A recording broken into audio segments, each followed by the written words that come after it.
Sur le développement du climat durable. Après ces présentations, permettez-moi de passer la parole à M. Mohamed Ayoud. Mohamed Ayoud, vice-président de l'AGEF, pour la présentation du thème de notre rencontre. La parole est à vous, M. Ayoud. Merci, M. le Président. Mesdames et Messieurs, bonjour. Je tiens tout d'abord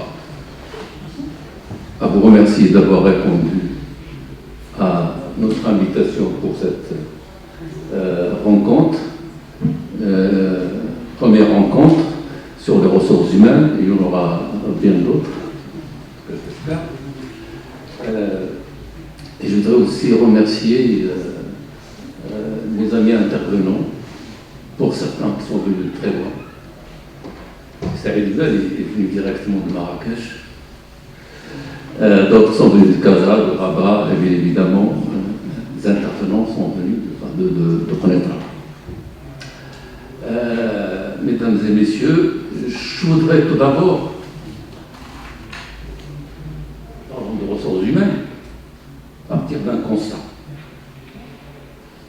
Constat que les professionnels de ressources humaines comprendront parfaitement. Un constat, c'est pour préparer cette rencontre, j'ai parcouru un certain nombre de décrits sur ce qui se passe dans la région, les projets d'investissement dans la région, les chantiers engagés, et aussi des écrits sur ce qui se construit sous ce qu'on appelle un écosystème. Mais en parcourant cette littérature sur ces projets importants, je ne peux pas ne pas faire le constat c'est qu'il est très peu, en tout cas pas assez, question du facteur humain dans ce développement, dans ces projets de développement.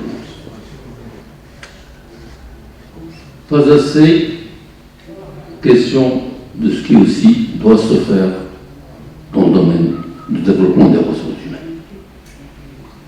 Alors, comment peut-on expliquer un peu ce manque d'information ou ce manque d'intérêt, si vous voulez, pour le facteur humain dans ce type de projet de développement? Il y a deux explications possibles. D'une part, les responsables RH, généralement, sont des gens discrets, trop occupés et pas enclins à communiquer autour de leur réalisation. Ce qui n'est pas, ce qui est un peu vrai. Et il n'y a pas longtemps, j'ai assisté à une conférence organisée par la GEF nationale à Casablanca, et le ministère a fait la même remarque. C'est que les professionnels des ressources humaines, pas uniquement les professionnels au sens DRH, mais aussi tous ceux qui travaillent dans ce domaine, ne communiquent pas assez, en tout cas pas suffisamment. Ça, c'est le premier constat. C'est un peu ce qui nous a poussé un peu à vouloir combler quelque peu ce déficit de communication, et Dieu sait qu'il y a énormément de choses qui se font dans le domaine des ressources humaines et qui méritent d'être portées à la connaissance de tout le monde.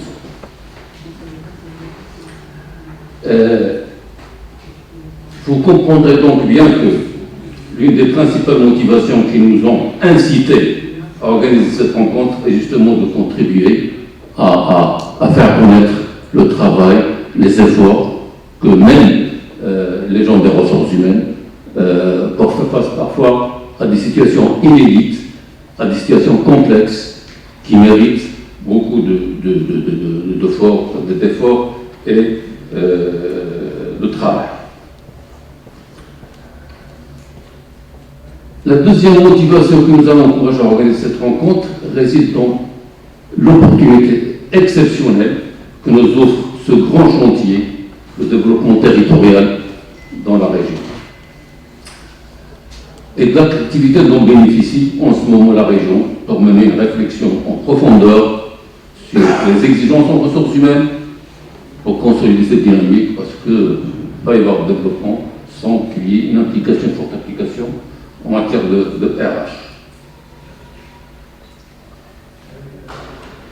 Dans le cadre de notre rencontre d'aujourd'hui, nous n'avons pas la prétention de vouloir traiter, discuter de tous les aspects des ressources humaines.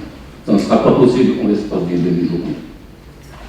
Nous vous proposons donc de nous concentrer sur la problématique de la relation emploi-compétences-formation, tout en précisant, comme je l'ai dit tout à l'heure, au début, que nous organisons d'autres rencontres de débats consacrés à d'autres sujets de RH.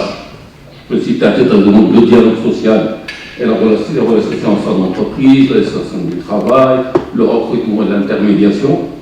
Donc, bien, divers sujets qui méritent, en tout cas, qui vont être posés sur la scène, qu'il va falloir bien qu'on débatte.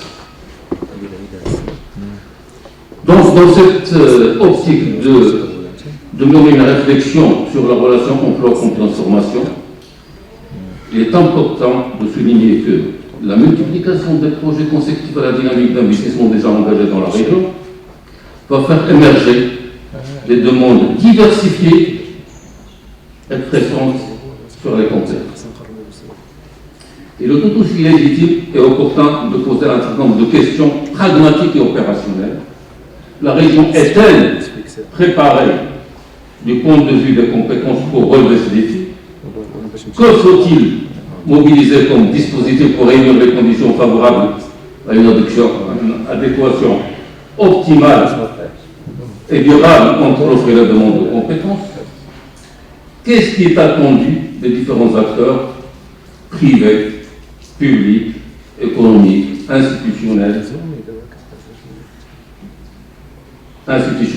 employeurs, organismes de formation pour répondre aux attentes des investisseurs, mais aussi des jeunes en quête d'opportunités d'emploi et de carrière. Permettez-moi de rappeler, sans aucune prétention de vouloir faire un cours académique en matière de stratégie de développement des ressources humaines, permettez-moi de rappeler deux principes fondamentaux, ou si vous voulez, deux exigences fondamentales dans le contexte qui est celui de l'État et sa région. Tout d'abord, plus que jamais, nous avons affaire à une exigence d'anticipation. La construction des compétences est un processus qui demande souvent des délais incompressibles et nécessite par conséquence la mise en place d'une approche prospective des emplois et des ressources humaines. À l'échelle de l'entreprise, mais aussi et surtout au niveau territorial, ce qui renvoie bien évidemment à la nécessité de se doter d'une vision et d'une visibilité quant à l'évolution et aux tendances de configuration du passage d'emploi dans la région.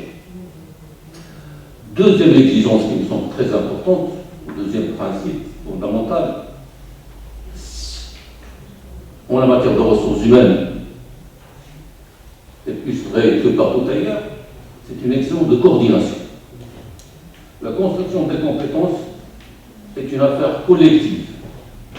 Ce n'est pas l'affaire d'une entreprise, ce n'est pas l'affaire d'une université, ce n'est pas l'affaire de qui sépare les autres. C'est une affaire collective. Et donc,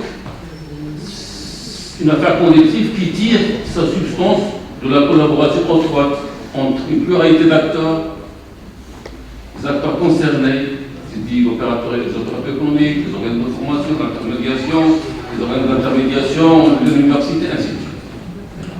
Leur capacité d'organisation collective et de coordination au niveau régional est une variable importante pour répondre, en tout cas pour apporter des réponses ciblées et contextualisées en matière de gestion de ressources humaines. C'est autour de ces deux exigences, ce deux principes, que nous avons érigé en panel, que nous vous proposons d'organiser notre réflexion et nos échanges.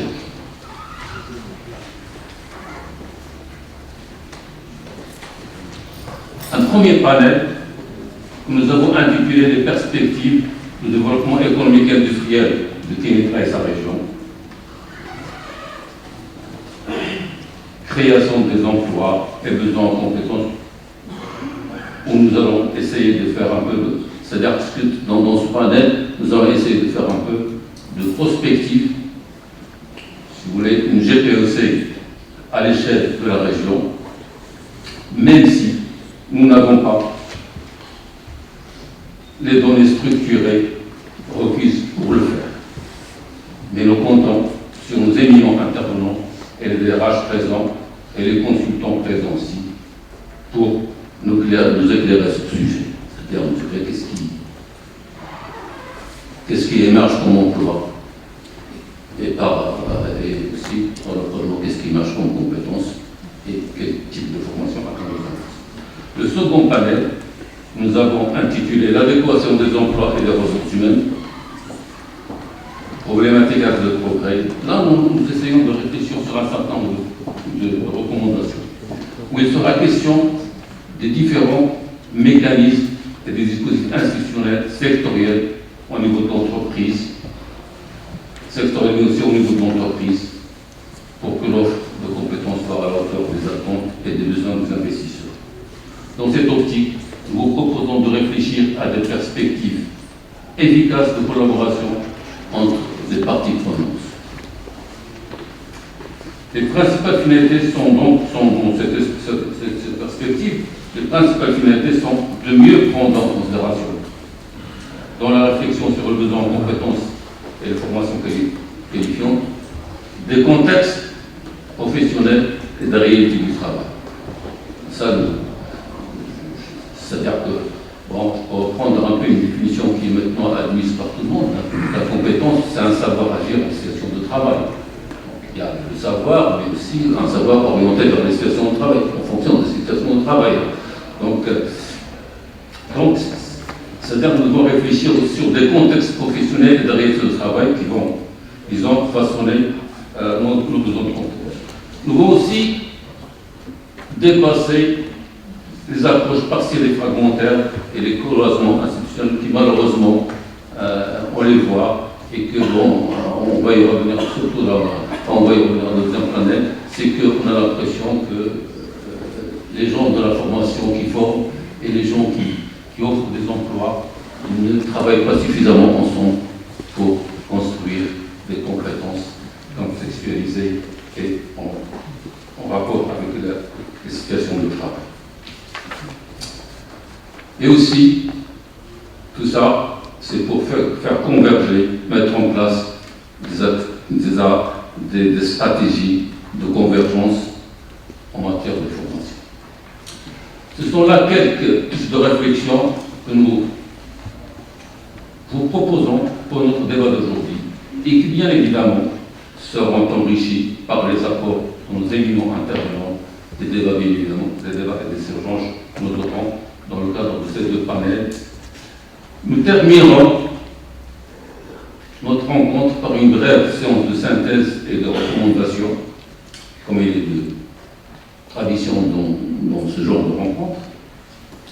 Nous avons, comme à l'accoutumée, confié cette tâche exigeante au professeur Jamel Gintberg, que je remercie en votre nom tous. Je vous remercie pour votre attention et vous souhaite un bon après-midi de débat et d'échange. Merci.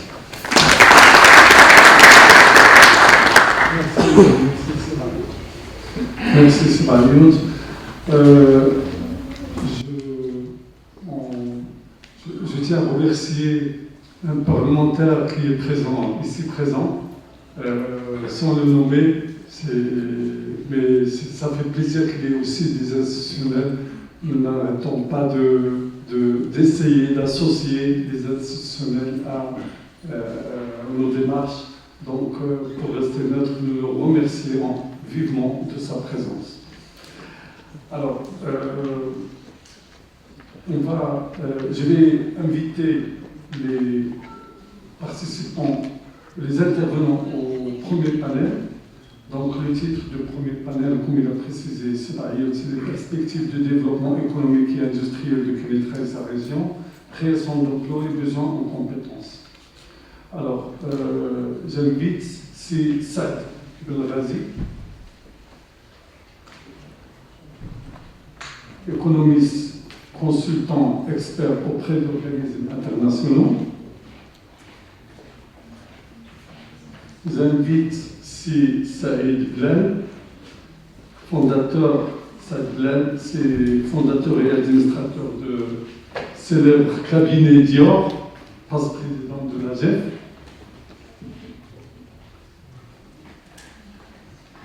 Monsieur Farouk Traoui, général manager de Cap Engineering.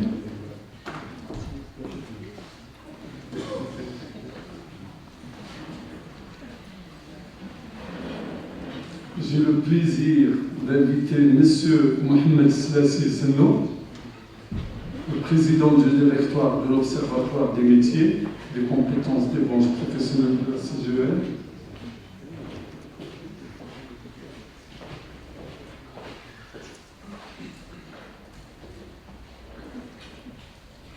Madame Khadija Bouraba, experte en RH et directeur du cabinet RH. Cabinet SRH. Mademoiselle Kautar Zelenti, chercheur en intelligence territoriale.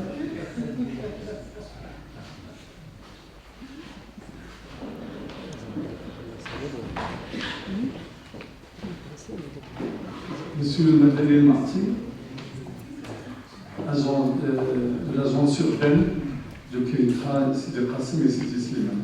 La modération.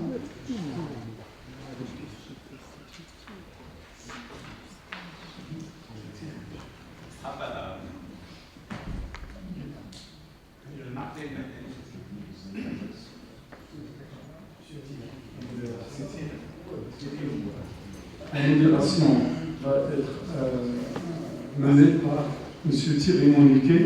Alors, M. Thierry Moniquet, c'est un consultant en stratégie territoriale et membre de la liste. Il doit laisser ta place parce qu'il n'y en a plus.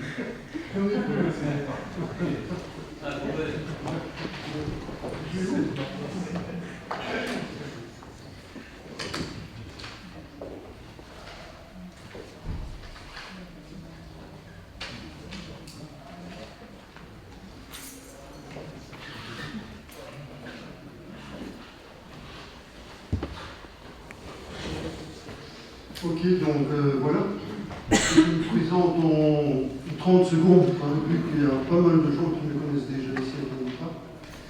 Donc je suis un consultant d'origine belge, mais ma base en tant que consultant est en France, dans les Hauts-de-France, où je coopère avec l'IMT Lille Douai, notamment dans la recherche sur de nouveaux systèmes de formation, de consolidation de compétences.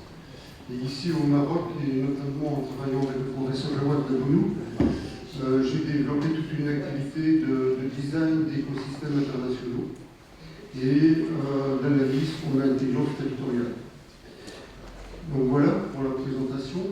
J'ai donc la lourde tâche de commencer avec le premier groupe de travail. Et en plus, la tâche elle est compliquée parce qu'elle est vaste. Et parce que la problématique elle est compliquée parce que le lien entre compétences, gestion des ressources humaines et développement économique des territoires, c'est complexe. Ça va un peu dans tous les sens et c'est pas unidirectionnel. Donc non seulement le développement économique a effectivement des impacts sur la création d'emplois et sur l'émergence des compétences, Mais inversement, il faut aussi qu'il y ait un potentiel d'expertise, de compétences et de savoir-faire dans le territoire pour créer du développement économique. Donc on est dans un processus assez complexe.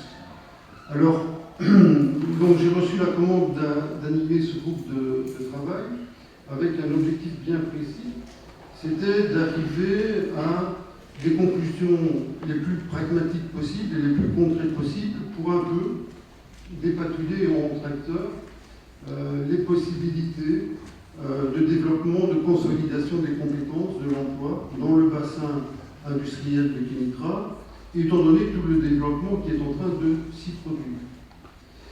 Donc, ce que je vous propose de faire, parce qu'il faut bien lancer les débats, et l'objectif c'est quand même de maximiser l'interactivité entre tous les participants ici dans cette salle, mais il faut un peu alimenter les débats.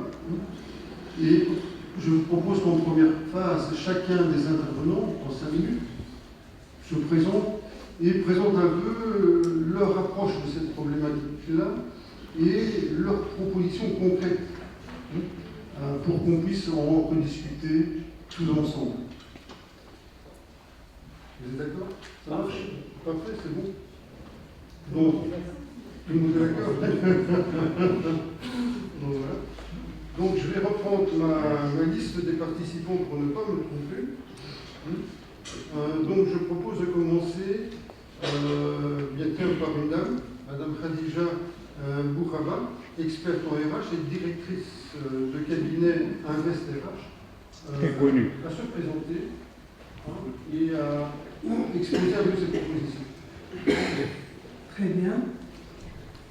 Tout d'abord, je remercie les organisateurs pour cette excellente rencontre que j'espère sincèrement que ça puisse déboucher sur un débat très constructif et sur, disons, des idées qui vont émerger et qui vont par la suite contribuer à rendre encore plus attractif la région donc, de Toknetin. Je suis particulièrement donc, contente de participer à ce panel parce que déjà, ça fait plus de 13 ans que j'accompagne au niveau du cabinet. On accompagne donc les entreprises, particulièrement de la région, en termes d'accompagnement RH, particulièrement au niveau du recrutement, et puis pour d'autres aussi missions RH. Donc, je vais être très très rapide pour ne pas prendre beaucoup de temps. Et pour vous dire ce qui se dégage à partir de cette expérience, je voudrais surtout partager avec vous une expérience, disons, opérationnelle et en même temps donc, le recul qu'on a pu prendre pour voir et examiner quelles sont les problématiques qui se posent actuellement au niveau de la région. Donc si on part du principe qu'un territoire attractif attire des emplois de qualité, eh bien ça va de soi après que les emplois de qualité rendent le territoire attractif. Donc ce qui est recherché, je pense, dans un premier temps, c'est qu'au niveau du territoire, enfin de la région de Toknetin, que ce soit un territoire vraiment attractif sur tous les plans. Non pas uniquement par rapport au bassin de compétences, mais en même temps que le territoire soit attractif pour qu'il puisse attirer enfin, des emplois de qualité, des personnes de qualité qui vont aussi alimenter donc, toute cette dynamique-là. Maintenant, ce qui se passe, c'est qu'au niveau de la région, pour disposer de tous les éléments, il y a un certain nombre de problématiques auxquelles on est confronté, c'est un manque d'informations. On n'a pas suffisamment d'informations et les entreprises elles-mêmes, elles ne sont pas connectées entre elles. Voilà, de telle sorte à ce qu'elles puissent partager les problématiques qui sont vécues. Particulièrement, on est là au niveau des ressources humaines, mais ça démarre avec le recrutement, ça démarre avec l'attractivité des compétences. Il se trouve qu'il y a actuellement une formidable dynamique, c'est excellent et c'est vraiment souhaitable pour tous les territoires et parce que justement il y a un marché de l'emploi très très dynamique. c'est très très bon. En même temps, donc, il y a la possibilité d'offrir des emplois, mais en même temps, il y a une tension sur les emplois. Voilà. Il y a une grosse tension actuellement, ce qui fait qu'avec toutes les opportunités qui sont proposées, eh bien, il y a assez de mouvements, assez de mobilité qui font que se trouve que ces profils, enfin ces personnes donc, qui bénéficient de ces mobilités, et donc ça, premièrement, il y a un impact au niveau des salaires, puisque les salaires, ils augmentent très rapidement, et en même temps, ça impacte aussi la productivité, puisqu'il s'agit de personnes qui sont nouvelles, que c'est des nouvelles équipes qui se reconstruisent, et c'est très difficile de mettre en place enfin, toute la dynamique d'équipe qui est nécessaire pour assurer une bonne performance. Donc, je pense qu'il y a ces deux axes à discuter. C'est le court terme et le moyen terme. Les entreprises qui sont installées, c'est tout à fait normal. Il y a une préoccupation qui porte sur le court terme parce qu'il y a des exigences, parce qu'il y a des objectifs à réaliser, et ce qui fait que l'attention, elle est portée sur tout ce qui est très court terme au niveau des ressources humaines.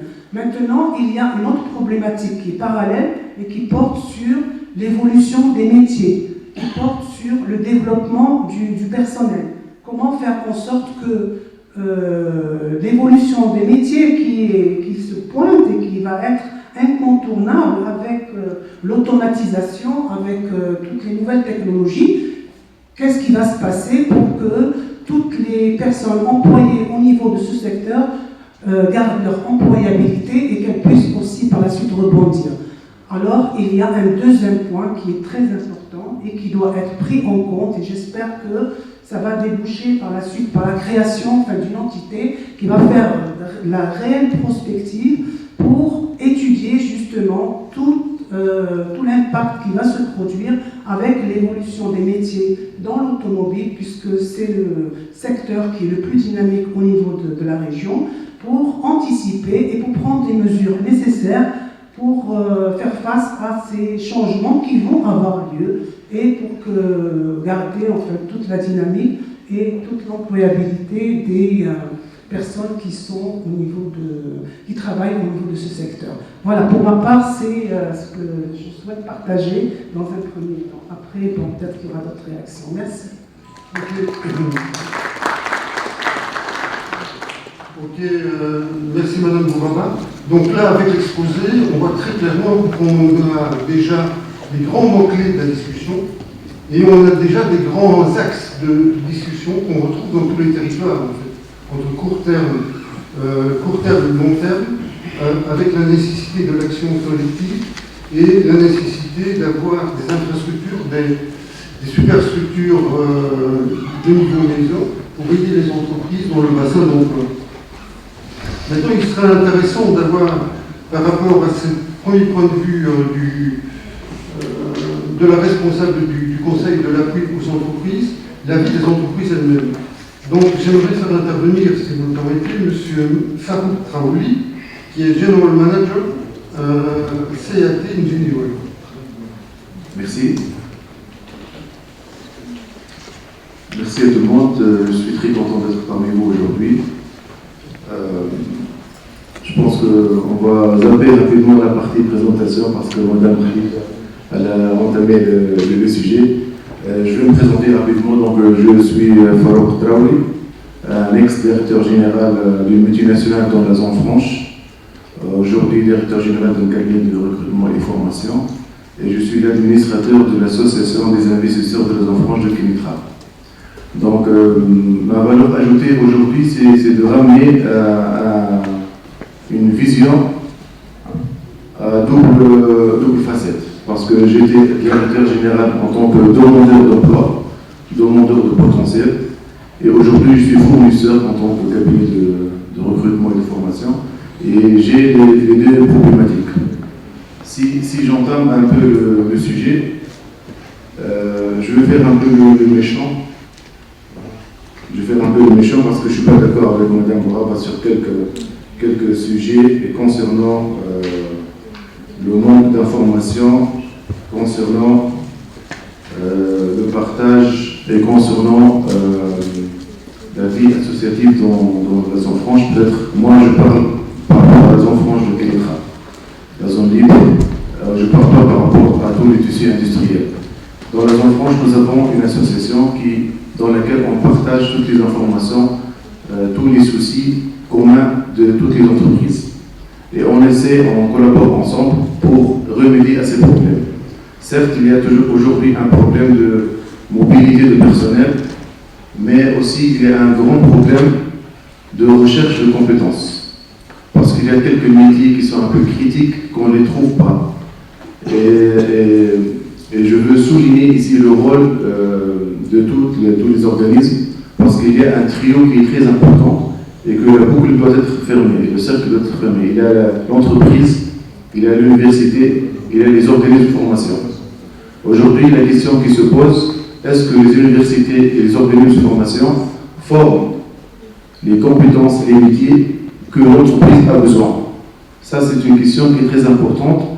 Et en tant qu'ex-directeur général d'une multinationale, je trouve qu'il y a beaucoup de filiales, beaucoup de disciplines qui sont aujourd'hui dans les universités qui ne servent pas à grand-chose dans l'industrie et surtout l'industrie automobile qui est un moteur très important aujourd'hui au Maroc. Donc, faut-il revoir, faut-il ajouter des filiales, faut-il modifier les programmes, les cursus de formation, faut-il ajouter des formations continues pour les lauréats des universités? Ça, c'est un débat très, très important. Ce n'est pas un débat qu'on va le mener dans cette salle, mais c'est à réfléchir.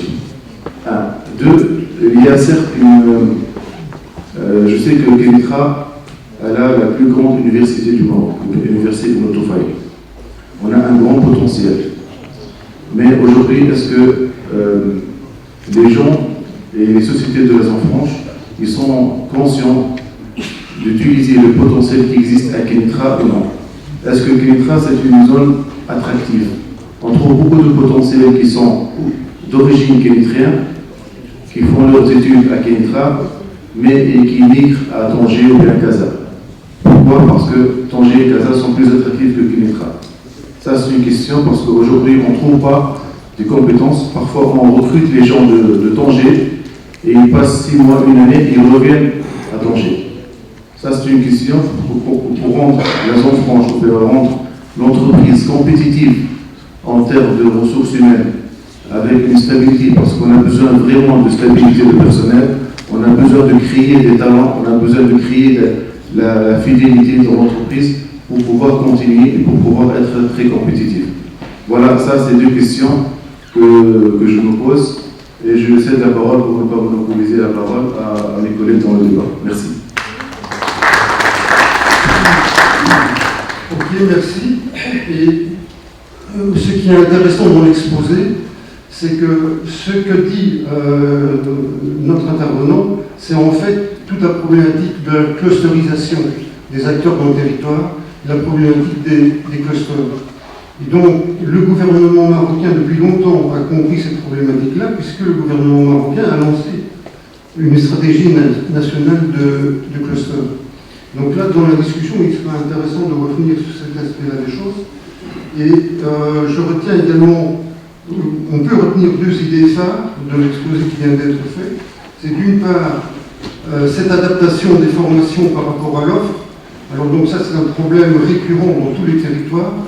Et quelque part, je pense qu'il y a une attitude, il faut rester cool. Ça veut dire qu'on ne va pas résoudre le problème du jour au lendemain, et on ne va jamais le résoudre en fait. Parce que quand on constate, notamment dans les territoires européens, on réactualise, on continue les formations. Et le dernier mot qu'on peut retenir, je pense à mon avis, l'objectif de maintenir les compétences qui ont été formées à l'université dans le territoire, parce que c'est un potentiel. Et donc ça, c'est un objectif stratégique que toutes les régions connaissent. Ok, donc là, on peut passer au troisième exposé, excusez-moi. Voilà. Je dois retrouver ma liste des intervenants.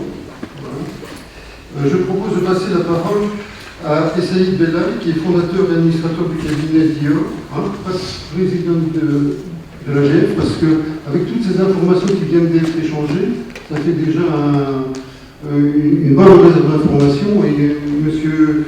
Belal, sans doute, a beaucoup de choses à dire à ce niveau-là. Bonjour, ami. Donc, oui, c'est une. D'abord, je vous remercie pour l'invitation. Tous ceux qui ont organisé ce débat, qui est bien sûr très intéressant et très important. D'autant plus que nous avons maintenant devant nous la troisième, disons, région industrielle du Maroc qui est en train de se construire et à qui je souhaite bien sûr beaucoup de réussite. J'ai eu le privilège de travailler avec TMSA à Tanger et avec Renault dès leur départ. Donc c'est les principaux acteurs, je le vois déjà, et donc Kenitra devra passer par le même, disons, processus pour pouvoir répondre à tous les défis qui lui sont imposés. Le problème qui se pose aujourd'hui, en fait, c'est d'abord le problème de compétences. Et tous ceux qui m'ont précédé, qui vivent ça, je crois, au quotidien, le ressentent. Alors, d'abord, en ce qui concerne, pour un peu revenir sur des données, c'est bien que vous ayez des données, mais c'est encore mieux de les partager avec tout le monde et de les mettre à disposition de tout le monde. Voilà, c'est ça qui a été dit, je crois, par la dernière. Et nous avons besoin, tout le monde a besoin de ça, de pouvoir faire les analyses, de pouvoir. La deuxième chose, et sur laquelle je crois, moi je vais m'arrêter un peu plus, parce qu'elle me paraît importante sans revenir sur les choses que je crois que chacun va pouvoir revenir, c'est de faire le lien, en fait, avec cette, disons, vision de rendre une région industrielle, donc c'est le cas de Kenitra aujourd'hui, qui a beaucoup d'atouts, parce qu'on voit bien sûr déjà le fait qu'elle est connectée, c'est une des premières villes au Maroc, comme les plus grandes, qui a des TGV qui passent par Kenitra, même avant Casablanca. Parce que Casablanca, c'est un train très rapide, c'est le train TGV. Voilà. Qui a, bien sûr, surtout quand il y aura le port, le nouveau port, et ce serait, il est déjà, mais bon, ce sera un grand port fluvial, et c'est quelque chose d'assez important. Elle a l'autoroute, bien sûr, et parmi les premières qui avaient l'autoroute, elle a, comme on l'a dit, une université, tout ça c'est des atouts assez importants, et elle a, bien sûr, les ressources humaines. Les ressources humaines ne veut pas dire les compétences. Maintenant, comment rendre ces ressources humaines compétentes et les garder dans la vie, c'est très important, parce que l'enjeu, en fait, ce sera ça. Il ne suffit pas quand on a aujourd'hui, en fait, un grand investisseur, constructeur automobile qui vient, qui est Peugeot, et derrière Peugeot, il y a tout le système qui va se construire petit à petit. Il y aura beaucoup d'équipementiers, certains sont déjà là, mais d'autres vont venir. Et plus, bien sûr, la ville s'étendra, et plus les infrastructures se développeront, plus, bien sûr, ça va attirer des investisseurs. Mais le problème le plus important et auquel de plus en plus les investisseurs vont disons, faire attention avant de venir ici au Maroc, c'est deux choses, les compétences, bien sûr, leur rétention, etc., c'est fondamental, et puis aussi le prix de ces compétences. Or, nous savons qu'au Maroc aujourd'hui, et c'est une problématique qu'on vit dans une ville comme Casablanca, aujourd'hui à Tanger, et qui va être demain, ou c'est déjà peut-être un peu le cas à Kenitra, c'est que d'abord, nous ne trouvons pas toutes les compétences, et quand on trouve les compétences qu'on veut, ce qui est difficile, elles sont chères. Et quand je dis cher, c'est-à-dire au même niveau que dans des pays développés.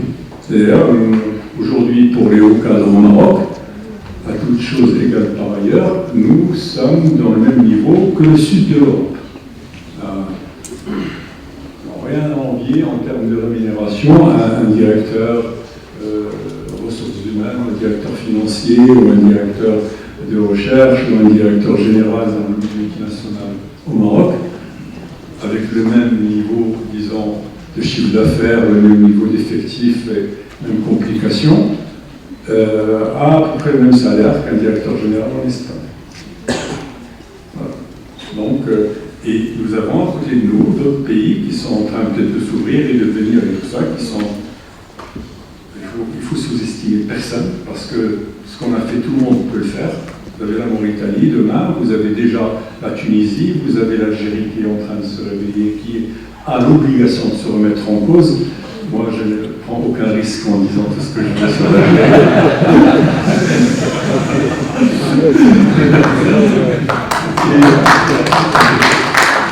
Et donc, l'enjeu n'est pas... Il y a ces pays qui sont un peu là. Il y a l'Égypte qui déjà attire énormément, et vous savez que l'Égypte attire beaucoup plus d'investisseurs que le Maroc aujourd'hui. Pourquoi? Parce qu'elle a ces deux, disons, exigences. D'abord, une exigence de compétences, et deuxièmement, une exigence de rémunération qui soit par rapport à l'environnement attractif. Et là, je vois, comme c'est l'a dit avant moi, je ne vois pas de lien. Parce que quand on définit une stratégie, on la définit dans son ensemble dès le départ. Et nous avons toujours au Maroc ce tort de voir tout sauf les ressources humaines. Ce qui est fondamental.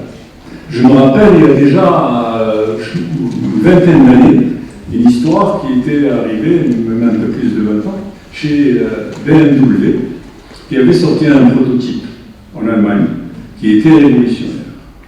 Et au moment où ils l'ont sorti avant de commercialiser, ben, bien sûr, il fallait le faire en plusieurs... mais ils n'ont pas trouvé les compétences pour le faire. Donc c'est-à-dire que les chercheurs ont pu le faire, mais une fois passé du niveau de la recherche à un niveau, disons, public, d'accord, pour tout le monde, ce n'était pas possible parce qu'ils n'avaient pas les compétences. Alors, ils ont arrêté le prototype, d'accord, pour pouvoir chercher les compétences. Ils ont dû chercher les compétences. En Allemagne, il n'y en avait pas. Ils sont sortis sur l'Europe, sur les États-Unis, etc. Ils n'en avaient pas. Donc, ils ont dit, bon, la meilleure manière, c'est de former ces compétences. Mais tout ça, ça a pris un temps fou. Le moment qu'ils aient fait tout ça et qu'ils ont commencé à former, disons que la rentabilité du prototype était déjà un peu remise en cause totalement. Et depuis ce jour, je crois qu'il faut qu'on tire aussi des leçons de ceux qui nous ont précédés, si on veut évoluer. Depuis ce jour, BMW ne sort plus aucun prototype, aucune nouvelle voiture, etc. C'est un impact d'abord des compétences fondamentales. Les compétences d'abord avant tout. Donc quand on définit une stratégie pour un nouveau prototype, une nouvelle voiture, un nouveau... c'est d'abord, est-ce qu'on a les compétences et on les prépare. C'est fondamental. Que peut-on faire sans les compétences? Donc ça, c'est la première chose. La deuxième chose, donc, c'est plus nous aurons ces compétences. Et les compétences aujourd'hui, ce n'est pas ce qu'on croit être, c'est-à-dire, et je vais essayer d'aller vite, pardon, c'est le hard. Il y a le hard, hein, quand on est ingénieur en génie civil, bon, ça veut dire qu'on sait construire un bâtiment, quand on est un architecte ou un urbaniste, on sait, quand on est un financier, on sait faire le montage financier, etc. Mais c'est tout le reste qui compte. Et c'est ce qu'on appelle les soft skills qui ne sont pas développés chez nous. Et dernière chose sur laquelle je veux revenir, parce que c'est fondamental et faire le lien, et je finirai par ça, c'est que depuis un moment, on parle au Maroc de la réforme de l'éducation nationale. Ça fait des années qu'on en parle en fait, et on ne voit pas le bout du chemin. Et moi, j'ai tout simplement, à mon niveau, réfléchi à la question, comme tout le monde, parce que je suis aussi confronté à ce problème. Et je me dis que le jour, vraiment, où on verra des changements fondamentaux au niveau des écoles primaires au Maroc, là, on dira que ça a vraiment commencé. Et jusqu'à aujourd'hui, rien n'a encore commencé. Merci.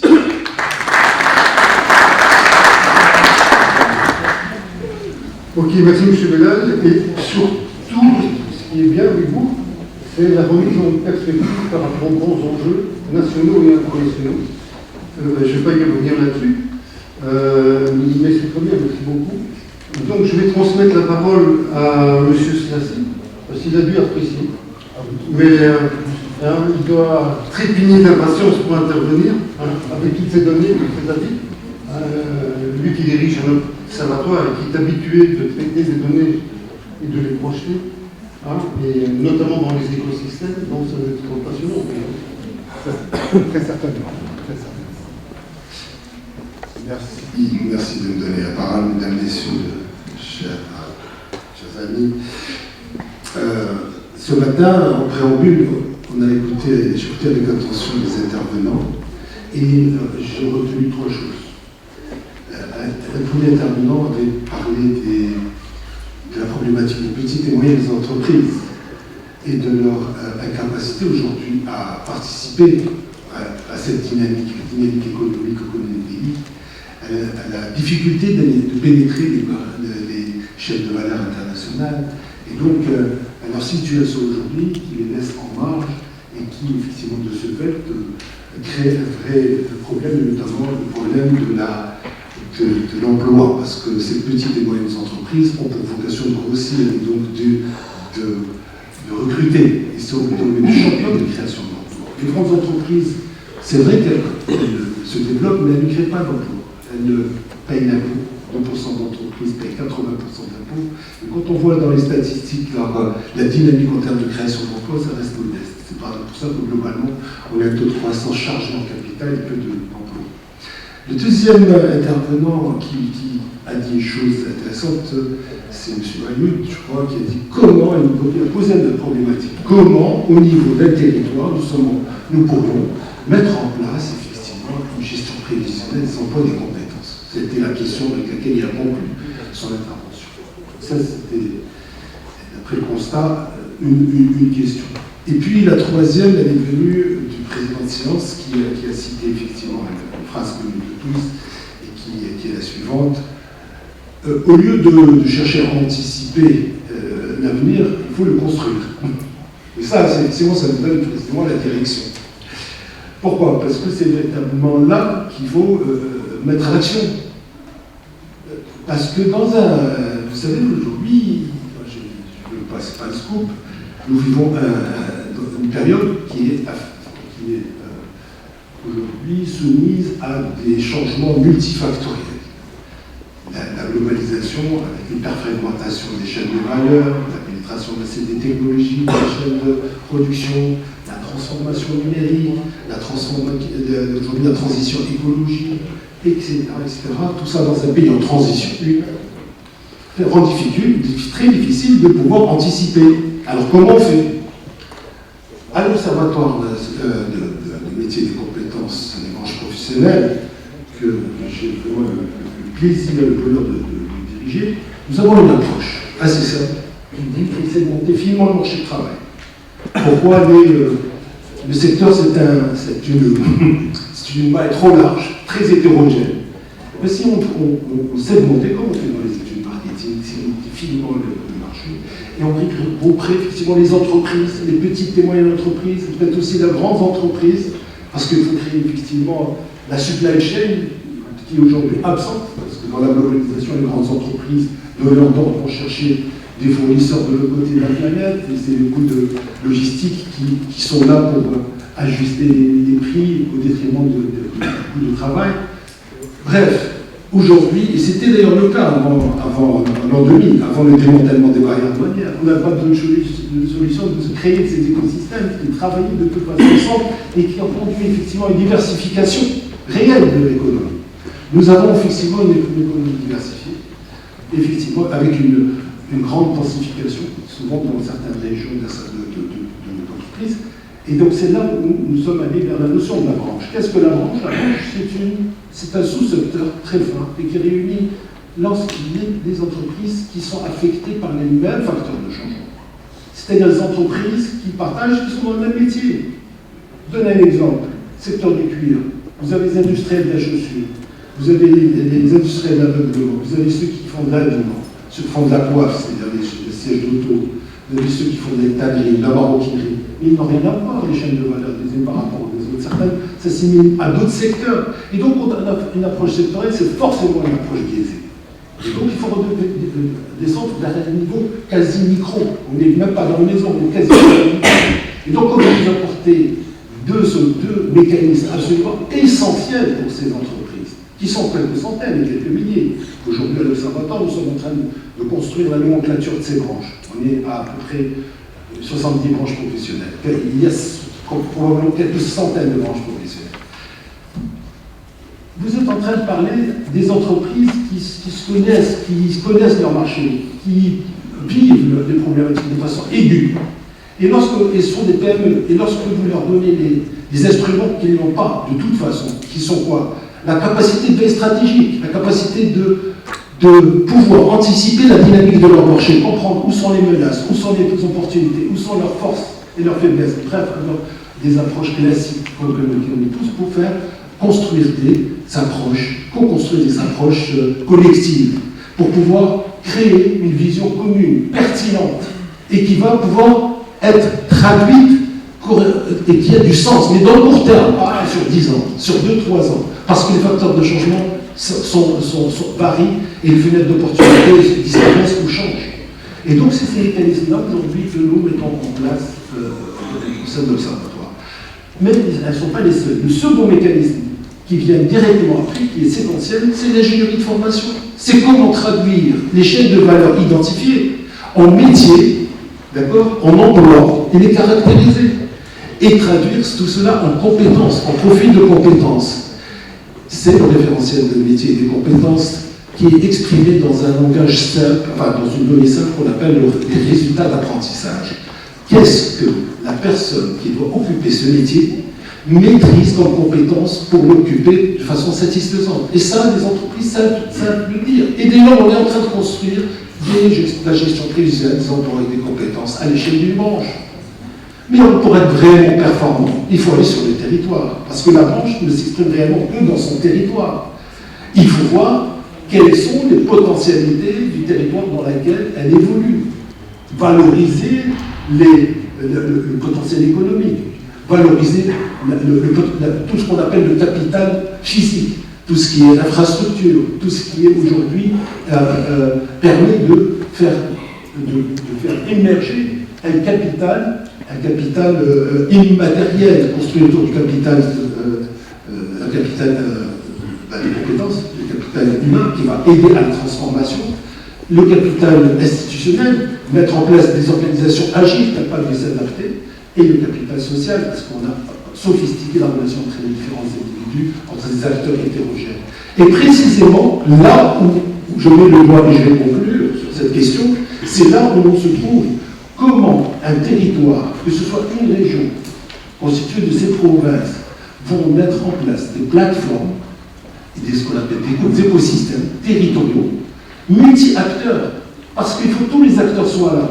Quand nous, on a une approche sectorielle de branche, on parle d'une fédération. Mais quand on va aller sur le territoire, forcément, c'est multi-acteurs. Il faut les élus, il faut les autorités locales, il faut les acteurs économiques, il faut la société civile, il faut les différentes entités administratives déconcentrées, la direction déléguée de la formation professionnelle, l'université, etc.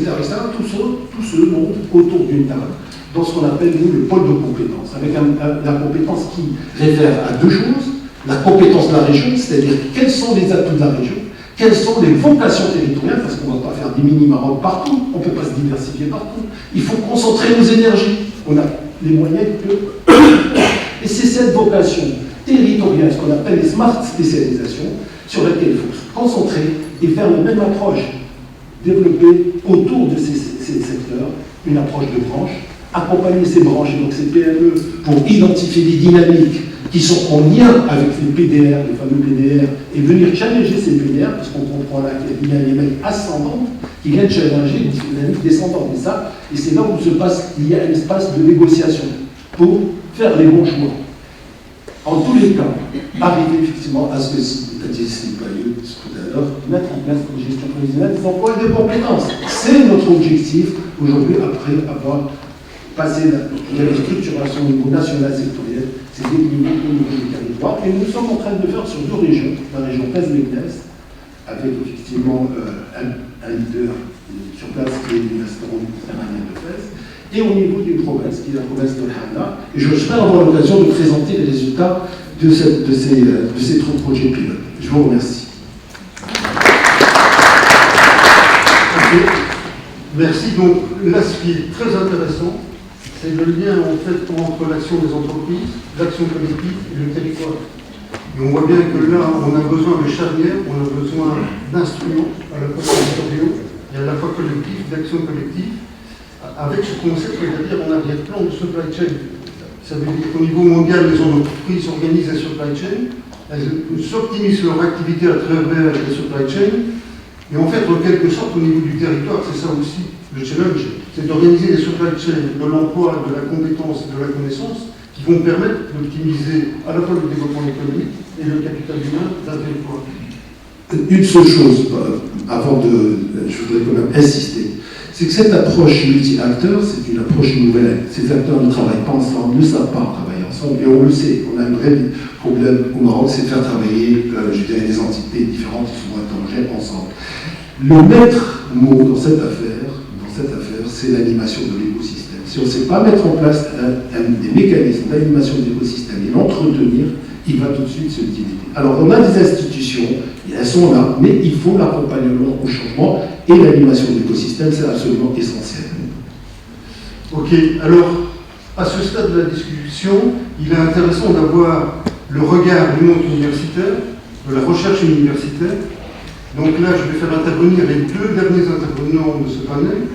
Et tout d'abord, je vais passer la parole à notre deuxième dame de panel, Madame Jamdani, qui est dans la recherche, qui fait un doctorat en matière d'intelligence territoriale et qui a pas mal d'informations à nous communiquer en termes de vision théorique, d'interprétation théorique de tout ce qui se passe là au niveau des acteurs d'aide.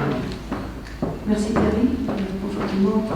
Il est un peu difficile d'intervenir après l'allocution de M. Slessy qui a été très bien ficelée et brillamment articulée. Je me présente Quentin Gelani, je suis cadre financier. Je travaille dans une mission diplomatique actuellement, mais ça fait 20 ans que je suis dans le circuit. Et je suis doctorante aussi en 3e année dans le domaine de l'intelligence économique et territoriale. Ce sujet a évolué un peu par hasard. J'ai eu le plaisir de rencontrer professeur Jawad Rabounou, qui m'a encouragé à aller de l'avant avec ce projet de thèse.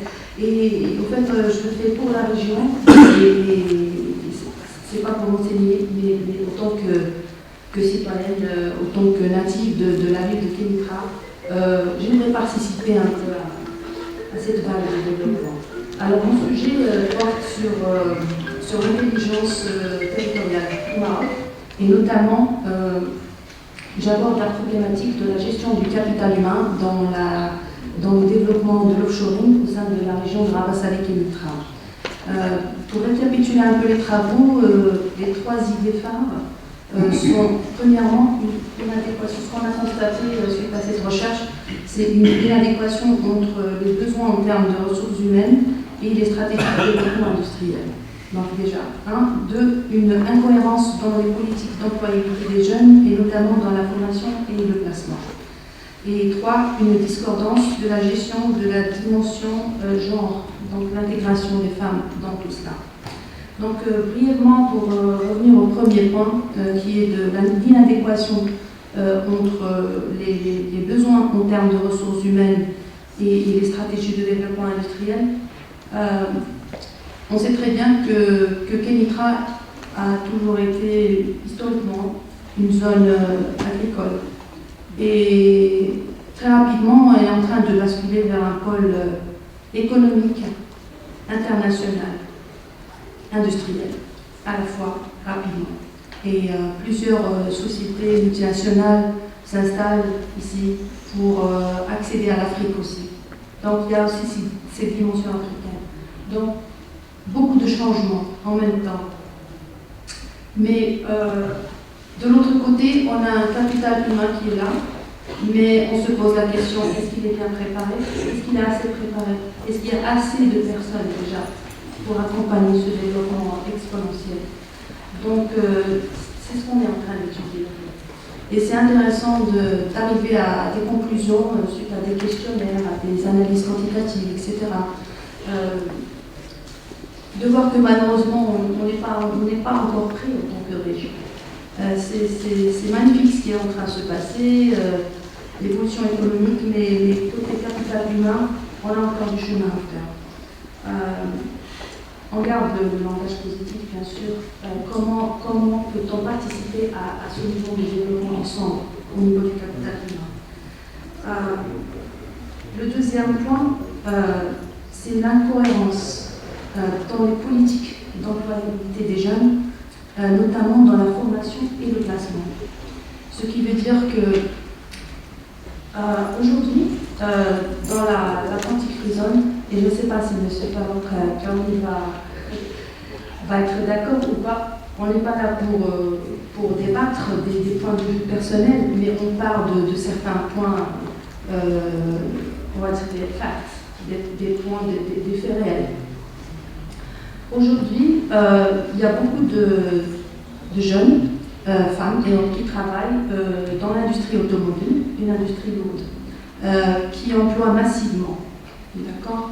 Et il y a des jeunes qui sont de bac plus 2, niveau bac, voire même ayant une licence universitaire et qui travaillent dans des jobs d'entrée, on va dire, basiques, dans des usines. Touchant le SMIC, un petit peu plus, peu importe. Mais c'est massif. On ne parle pas de quelques cas, mais c'est général. Donc c'est un peu, on se pose la question, c'est très bien d'employer les jeunes, d'agir sur le taux de chômage rapidement, assez rapidement. Mais la question qui se pose est, est-ce qu'on est en train de passer à côté d'un développement potentiel qu'on aurait pu gérer autrement?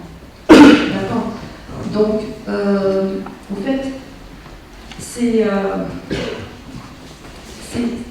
l'idée qu'il y a d'un côté, il y a une demande de par les industriels, le jour BSA, etc., qui demandent des centaines d'ingénieurs et autres.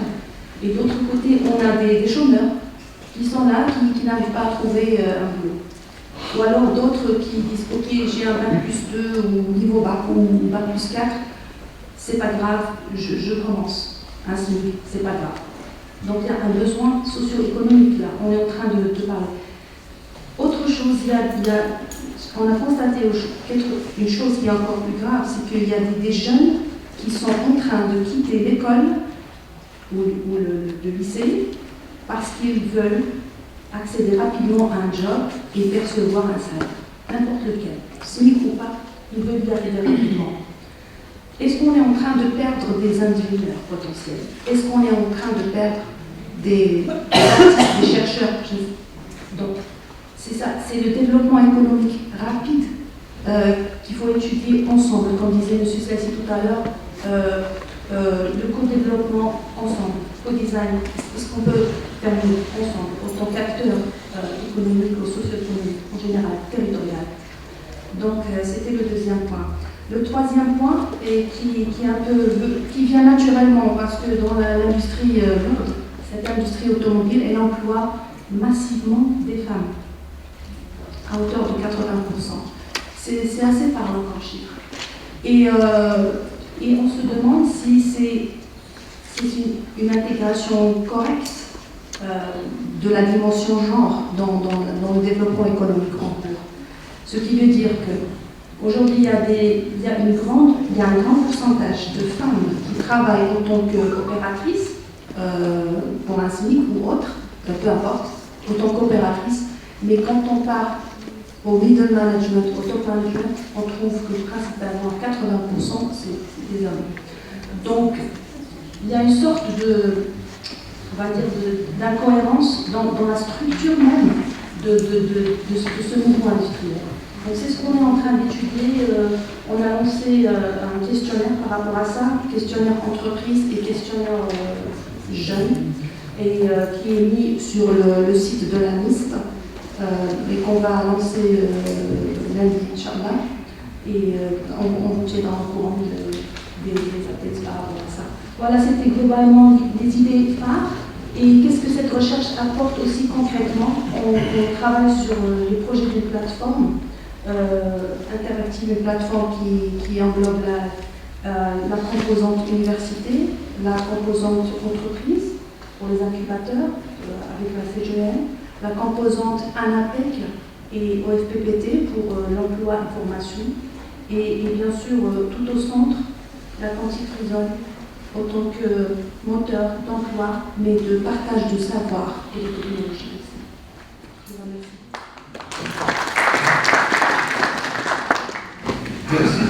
Et merci pour cette approche de la recherche, qui nous ramène sur les enjeux réels, sur les enjeux socio-économiques, et notamment avec des challenges sociaux qui sont quand même assez costauds et assez périlleux. Alors maintenant, je vais transmettre en conclusion la parole à M. Delgado. Vous avez l'honneur en fait de conclure, de ramasser tout ça, et dans votre exposé, un peu de nous donner un peu votre recul par rapport à toutes ces questions. Je crois qu'en tant que modérateur, c'est vous qui avez choisi de conclure, et je ne vais pas vous le prendre.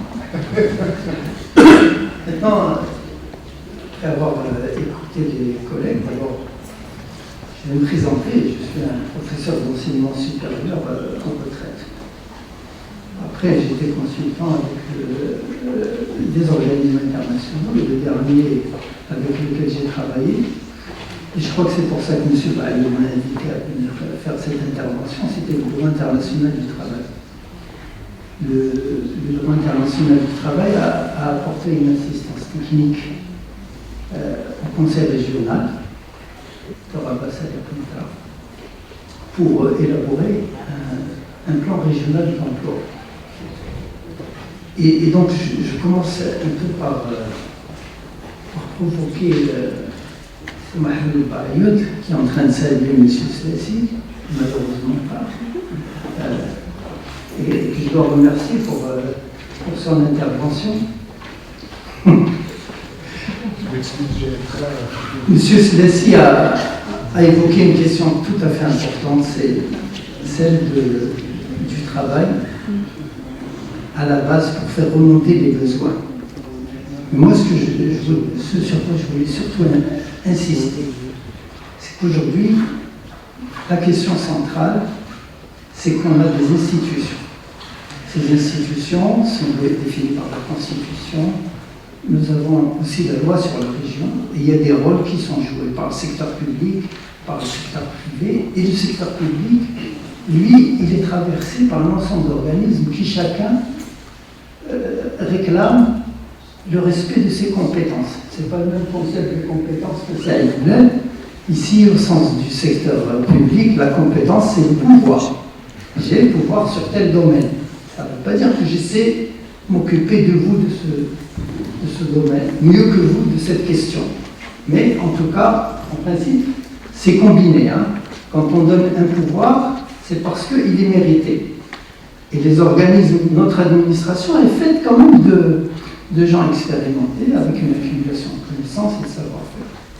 Peut-être un des problèmes centraux, c'est le travail entre les administrations, entre les institutions. Alors, pour coordonner tout cela, on a un concept qu'on appelle la planification. La loi sur la région, qui est une loi organique, a défini un plan de développement régional. Ce plan de développement régional, il applique quoi? Il applique la politique gouvernementale, les stratégies sectorielles. Il applique les conventions entre la région et les collectivités territoriales.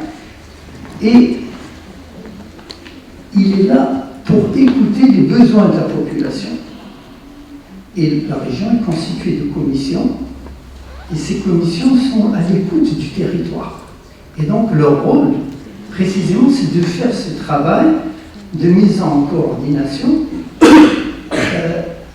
de l'activité des administrations, de l'activité des organisations professionnelles et des organisations du secteur privé, des collectivités territoriales. Le rôle qui a été attribué à la région, c'est de jouer un rôle de levier et de support pour veiller à accélérer le développement et à répondre plus vite aux besoins d'une manière plus efficace. Donc le rôle en fait de la planification, c'est d'aller plus vite que les besoins, apporter des réponses aux besoins plus rapides. Alors, le PDR, moi je pense que j'avais envie de poser une question dans la salle. Qui a lu le plan de développement régional de la région Rabat-Salé-Punta dans cette salle? Vous avez lu les 3 volumes ou bien juste le résumé? Le résumé.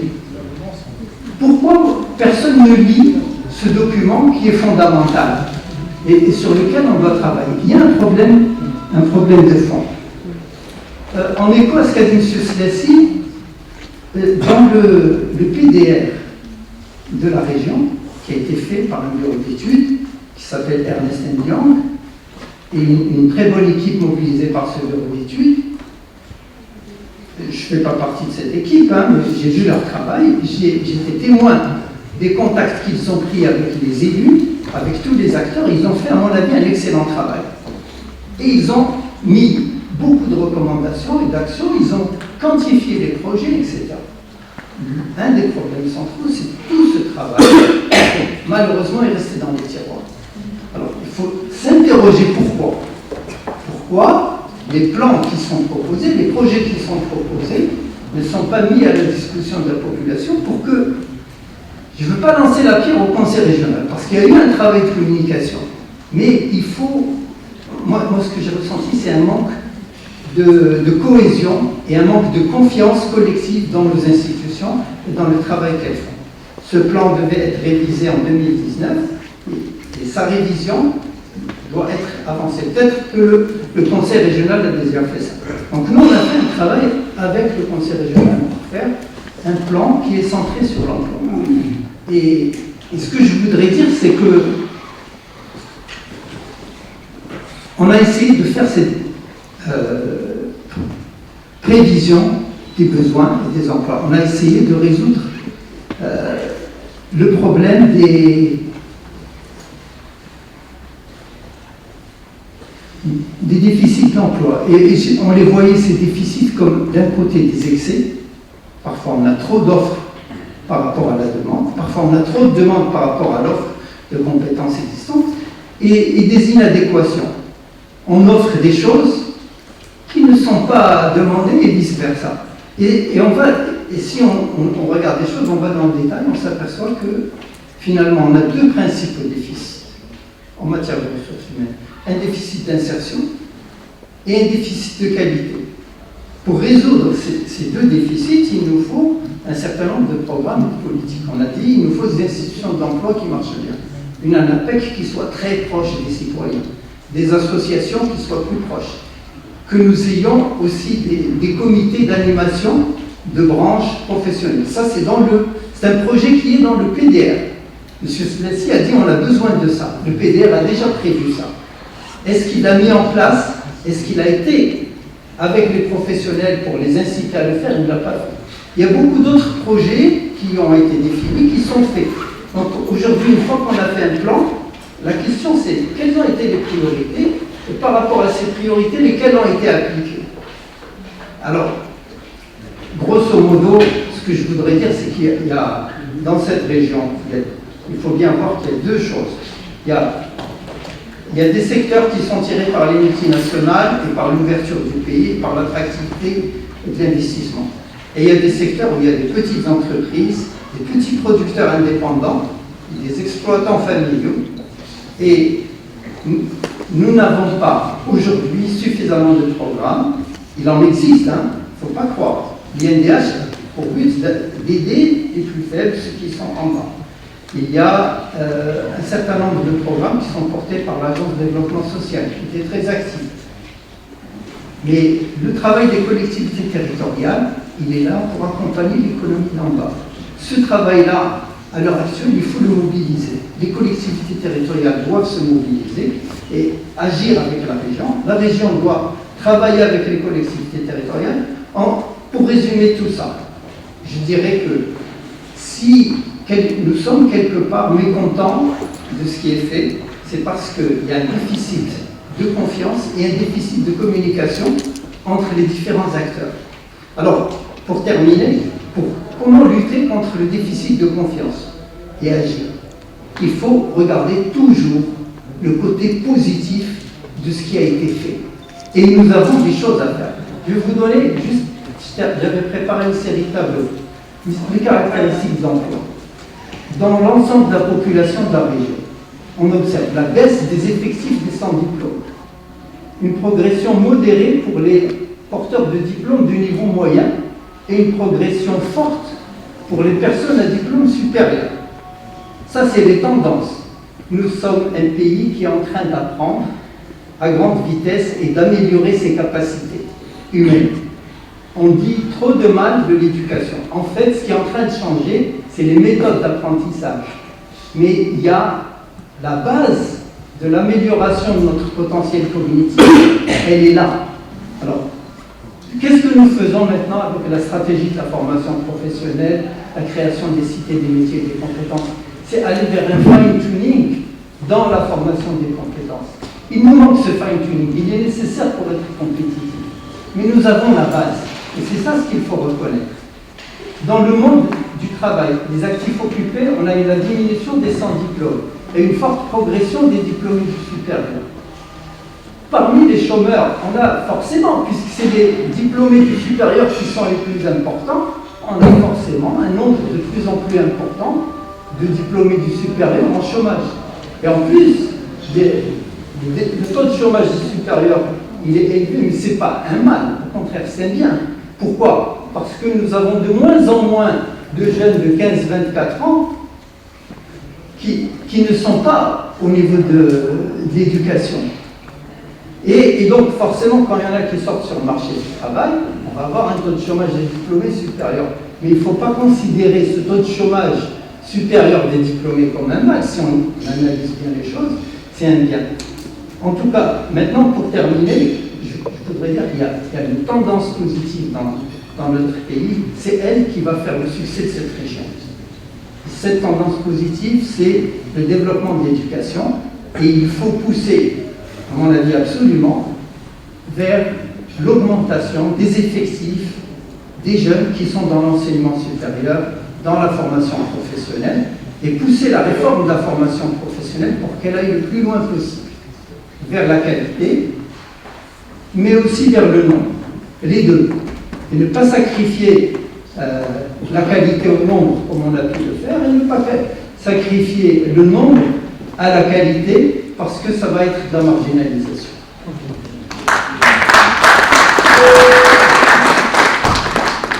Donc, voilà. Merci beaucoup. Et vous voyez bien, finalement, vous avez fait une très belle conclusion. Vous avez amené finalement la dernière brique, la brique qui manquait à l'édifice, à l'édifice des discussions, qui est la brique effectivement des institutions et de la coordination des politiques. À la fois la politique nationale, mais aussi les politiques territoriales et les politiques régionales. Et donc là, vous nous avez fort bien expliqué ce besoin de coordination, tout en disant, et là le message est quand même très positif, c'est que les chiffres ne manquent pas, les chiffres ne manquent jamais, c'est qu'il y a des tendances positives. Donc maintenant, comme vous l'avez dit, la stratégie, c'est d'aller plus loin, d'exploiter tout ça. Et donc vous avez amené là le concept qui est vraiment très intéressant, de fine-tuning. Ça veut dire qu'on a tout en main. Là maintenant, il faut réaliser des bons dosages, des bons mix, et puis réaliser des bonnes coopérations et des bonnes coordinations de politique publique et territoriale. Donc vous voyez que la conclusion est très positive. Donc merci beaucoup. Donc ce débat, comme vous l'avez vu, il est très riche. Il y a énormément d'informations, il y a énormément de réflexions, il y a énormément de concepts. Et encore, on n'a pas décidé chacun des intervenants. Donc là maintenant, je ne sais pas ce qui est prévu, mais je suggère... Ce qui est prévu, c'est de remercier tous les intervenants pour les travail, d'aller faire une petite... Non, il faut passer la parole à la salle. Passer la parole à la salle. On en fait la parole à la salle. Il y avait 45. Il y avait 16h45. On en prend un quart d'heure. Un quart d'heure, on prend plus. Un quart d'heure, c'est trop peu. Théoriquement, sur l'agenda officiel, il y a un quart d'heure de retard, mais on a commencé avec retard, donc on peut déborder. La dimension capitalisation s'impose. On ne va pas répéter les mêmes erreurs. Il y a des pays qui nous ont dépassés, il y a beaucoup d'études, il y a beaucoup de projets, il y a beaucoup de propositions qui ne passent jamais à l'action, comme l'a dit un certain intervenant. Mais le résumé est là. Le grand problème, c'est dans la dimension culturelle de notre société. D'ailleurs, donc, M. Slasi a parlé de cette dimension institution, capital humain, capital social, etc. Parce que la discussion qu'on a eue d'adéquation, travail, formation, etc., on pourrait la voir dans la chambre de commerce, et c'est tout, avec les techniciens, et c'est tout. Mais le grand problème aujourd'hui, c'est comment lever ce défi, ce grand chantier, de voir, de préparer le futur. Tout le monde en parle. Ce n'est pas une question de dépannage des ressources actuelles, mais préparer des ressources humaines futures qui n'ont pas la malaise que nous avons aujourd'hui. Tout le monde parle de travail en commun, de la collectivité, de mettre la main dans la main. C'est justement le capital social. Pourquoi les gens ne travaillent pas avec eux? Allons dans le domaine que vous voulez, dans le domaine de l'entrepreneuriat, dans les universités, dans la justice, il n'y a que des malaises. Ce problème de confiance, ça se construit culturellement. La confiance interpersonnelle, ça se construit. Donc en fait, c'est un appel à tout le monde, à notre intelligence, parce que c'est elle qui fait développer la société. C'est de travailler sur le fond. Tout le monde parle de l'éducation, mais quelle éducation? L'éducation basée sur une nouvelle valeur humaine, sur l'esprit d'entrepreneuriat, sur le respect mutuel, sur l'état de droit, sur l'égalité, sur la parité. Il y a toutes les références du monde qui existent actuellement, et on a toutes les recommandations des grandes institutions savantes en la matière. Ils nous le disent. Mais aujourd'hui, il ne faut pas rater son rendez-vous. Mais aujourd'hui, il faut construire. Si on veut aller de l'avant, il ne faut pas qu'on descende en dessous de 4% de taux de croissance. On est dans le fond de verre, comme l'a dit la Banque mondiale. On ne peut pas continuer comme ça, on va que dépanner. Donc le grand enjeu, il y a un chantier national qu'il faut lancer dès le début, que tout le monde en parle de faire la promotion de ce système, ce nouveau modèle de développement dont on parle. Je suis censé prendre la parole. Autre chose, vous avez envoyé l'invitation à l'âge de l'or, et un bras, un management, et ma charge de vous féliciter de la part des amis que l'âge de l'or, de la journée que vous avez organisée aussi au nom d'Amra, l'association nationale des communes d'association sur l'agroalimentaire. Deuxième des choses, je vous invite ici, le 7 décembre, AMBRA, l'association marocaine de développement de l'essence humaine dans le secteur agroalimentaire, une journée d'études, une journée, pourtant c'est le transport, l'intermédiation dans le secteur agricole et l'agroalimentaire. J'ai un appel, je sollicite que le cher universitaire, le prof universitaire qui sortent de nos coquilles, que l'université sorte de ces ponts. Je les implore, je les invite, parce que le terrain a besoin des universités, qu'ils sortent. Et d'un autre côté, je sollicite un cher ami DH qui trouve un petit peu de temps pour qu'il aille chez eux. Parce que les professeurs ont pensé que tous les acteurs ils doivent qu'ils aillent chez eux. Pour faire sortir, vous avez besoin. Si j'ai une recommandation à faire, le sujet est tellement là, on a beaucoup d'idées là-dessus, parce que vous savez très bien, pour la fonction des pays et des États, les capitaux sont là, les forces de travail sont là, c'est la valeur ajoutée des compétences que je rejoins notre ami. Et aussi, je viens pas à peine, les amis de Tangy, vous êtes tellement en avance. Le sollicitant que vous viendrez pour nous aider un petit peu ici. Je vous remercie. Je travaille ingénieur conseil de l'Université d'Exure, de la société du 2E. Voilà. C'est-à-dire, ma question, en principe, la répartition des ressources humaines au sein de l'industrie automobile se fait comme suit. Catégorie 4, 3%, catégorie maîtrise, 7%. Il ne reste que 20% dans la catégorie exécution. Cette catégorie est sous-utilisée dans l'industrie automobile. À quel niveau? Car en tant que président du comité de gestion auprès de la formation professionnelle, nous avons 400. Il faut plusieurs techniciens, des centaines de techniciens dans différentes spécialités automobiles qui sont sous-utilisés. Donc nous avons un pléthore au niveau des agents d'exécution, des techniciens spécialisés. Si vous voulez poser la question, il faut poser la question au niveau des 10%. C'est-à-dire ici on va appliquer la notion de la loi de Pareto 10-90. Et merci. Il n'y a pas vraiment une révolution au niveau de l'éducation qui va créer de la richesse après. C'est-à-dire la richesse, ça ne se crée pas de jour au lendemain. Ça se prépare. C'est une stratégie à long terme, à court ou moyen terme. Donc c'était un point très très intéressant que le monsieur a évoqué. Donc pourquoi il n'y a pas cette révolution? Pourquoi il n'y a pas cette réflexion au niveau de notre organisation en général qui va pousser ce changement? Donc ça c'est le premier point.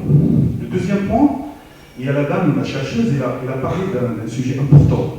Elle a dit qu'aujourd'hui, il y a des techniciens, il y a des gens qui ont bac plus 2, qui ont le niveau bac, qui n'ont même pas le niveau bac, et ils cherchent à tout prix à avoir de l'emploi pour avoir des salaires. Et on perd des ingénieurs futurs. On perd des gens qui vont créer de la richesse, qui vont créer de la valeur ajoutée, parce que c'est la richesse qui permettra de développer, de nous développer, bien évidemment. Donc ces deux points-là, ils m'ont touché, et bon, s'il y a vraiment la possibilité d'en parler encore davantage, bon, si c'est possible, bien sûr. Merci. La compétence, ce n'est pas uniquement la formation, comme a dit M. Blais tout à l'heure. La compétence, c'est un ensemble de pratiques, de savoir-faire, de connaissances, pour donner un résultat à un moment donné. C'est ça la compétence. C'est-à-dire donner une réponse à une problématique, donner une réponse en mobilisant un ensemble de ressources. Alors, moi personnellement, par rapport à la question de compétences, il faut se dire que, alhamdoulilah, s'il n'y avait pas un bassin d'emploi attractif avec des compétences réelles, il n'y aurait pas eu cet attrait de tous ces investisseurs qui vont venir s'installer au Maroc, s'installer aussi dans la région d'Otmeka. La problématique, c'est de valoriser toutes les aptitudes. Il faut valoriser. Des fois, on n'a pas besoin de tout un cursus de 1 an, 2 ans, 3 ans pour arriver à un niveau de compétence. Alors, moi, ce que je demande aux entreprises, c'est de faire un petit effort pour l'adaptation à l'emploi. C'est-à-dire que les personnes, ils arrivent avec des niveaux de connaissances, ils arrivent peut-être avec une expérience qui n'est pas totalement adaptée au poste qu'ils vont occuper, mais moyennant un petit investissement sérieux, bien construit, eh bien, on arriverait à justement faire en sorte que la ressource qu'on a en face, eh bien, elle va donner les résultats attendus. Et là, je pense que c'est un effort qui doit être fait au niveau des entreprises. Et sincèrement, au quotidien, on reçoit de formidables compétences au Maroc dans tous les domaines, même dans des domaines très rares. On se dit, mais comment est-ce qu'on va pouvoir répondre aux besoins de ce client alors que c'est vraiment une compétence très rare? Eh bien, on arrive à trouver, parce que notre système éducatif, c'est vrai qu'il y a beaucoup de tard, mais on a aussi beaucoup de compétences qui sont formées dans notre système éducatif, et il se trouve qu'il y a des entreprises qui savent valoriser justement ces ressources et qui peuvent en tirer de très bons résultats. Donc il y a ça. On prend par exemple l'exemple des call centers. Les call centers, automatiquement, donc pour un téléconseiller, il passe par 1 mois, 2 mois, 3 mois de formation, et vous voyez après le résultat. Ces personnes-là, ils ne sont même pas préparés pour le travail qu'ils auront à faire. Et ça développe une compétence, ça construit une compétence. Le problème, comme a dit M. Blais tout à l'heure, c'est un problème de soft skills. Parce que ce qui se passe au niveau d'une entreprise, ce n'est pas uniquement les connaissances qui sont certifiées, validées par un diplôme. C'est-à-dire tout ce qui se passe au niveau de l'entreprise, c'est à travers les soft skills. Les multinationales, ils sont venus au Maroc au départ, pas pour les compétences, mais pour les salaires. Mais lorsqu'ils étaient, ils ont mis les pieds sur terre et ils ont vu les compétences qu'on a ici au Maroc, ils étaient agréablement surpris et ils sont revenus pour les compétences. Et c'est pour ça qu'on trouve aujourd'hui plusieurs multinationales qui sont en train de délocaliser leur centre de recherche et développement ici au Maroc. Moi, personnellement, j'en connais 3 ou 4, des multinationales. Donc, oui et non, mais les multinationales aujourd'hui viennent pour les compétences, parce qu'on a une compétence qui est très qualifiée et qu'on peut compter sur elle. J'en connais des DRH ici dans la salle présente qui ont des managers qui sont en train de gérer une région. C'est pas gérer le Maroc, mais qui sont en train de gérer des régions. La partie soft skills, certes, reste à développer, oui, mais les compétences, on en a. Par rapport au point de faire travailler les femmes par les hommes, la notion de syndicat n'est pas vraie parce qu'il y a des métiers qui nécessitent une dextérité féminine plus que les hommes. Et c'est ergonomiquement, il y avait des études ergonomiques qui ont montré que la femme elle est plus capable de travailler dans ce genre de métier. Ce n'est pas question de syndicat, ce n'est pas une question de revendication. Et c'est pour ça qu'il y a des entreprises qui travaillent plus d'hommes que de femmes, telles que les entreprises industrie lourde, et d'autres qui travaillent plus de femmes que d'hommes.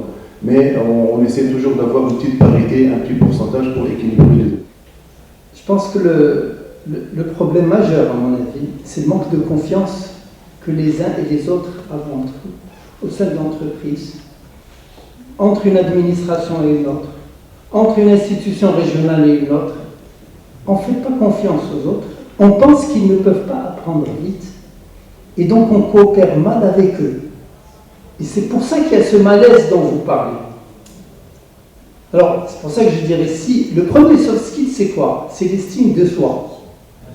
Mais si on a de l'estime pour soi et pas pour les autres, c'est la bonne estime de soi. La bonne estime de soi, c'est celle qui reconnaît que notre valeur, elle vient des autres. C'est les autres qui nous donnent notre propre valeur. Et ça, c'est parce qu'on reconnaît que chacun peut apprendre, chacun doit apprendre. Et on met tous les moyens nécessaires pour qu'il apprenne. Et c'est pour ça, je voulais parler du plan régional de l'emploi, du plan de développement régional. Pour tout ça, pour que ça puisse se faire, il manquait cet ingrédient-là. Cette confiance dans les autres, cette idée que les autres peuvent être positifs et peuvent travailler ensemble. Et faisons attention à une chose, aux chiffres. Ce n'est pas les chiffres qui donnent la réalité. Vous savez, c'est pas parce qu'on a... C'est quantitatif, mais il y a aussi le qualitatif. Je veux préparer 20 slides de chiffres. Oui, bien sûr, c'est ça. Là, les chiffres, ça peut dire des choses aussi contraires à ce qu'on veut. Pour vous donner un exemple, moi je vois par exemple qu'au Maroc, chaque année, il y a de plus en plus de lauréats qui arrivent à obtenir leur baccalauréat, et même de plus en plus avec des mentions.